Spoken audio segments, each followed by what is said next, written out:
ఆకుపచ్చ గుడ్డు రహస్యం. ఒక అందమైన అడవిలో రియా అనే అమ్మాయి ఉండేది. ఒకరోజు రియా అడవిలో ఆడుకుంటుండగా చెట్ల మధ్య ఒక వింతైన ఆకుపచ్చని గుడ్డు దొరికింది.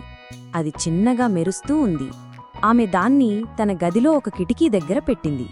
మరుసటి రోజు ఆ ఆకుపచ్చని గుడ్డు పగిలి దానిలో నుండి ఒక చిన్న మెరిసే ఆకుపచ్చ డ్రాగన్ పిల్ల బయటికి వచ్చింది. అది ఆహారం కోసం ఒక మెరిసే పండును కోరింది. రియా ఆ పండుని ఇవ్వగానే డ్రాగన్ పిల్ల మాయమై దాని స్థానంలో ఒక పెద్ద పచ్చని మొక్క వచ్చింది. ఆ మొక్క నుండి ఒక అందమైన పువ్వు పూసింది. ఆ పువ్వు నుండి మెరిసే ధూళి వెలువడి రియా గది అంతా పాకింది.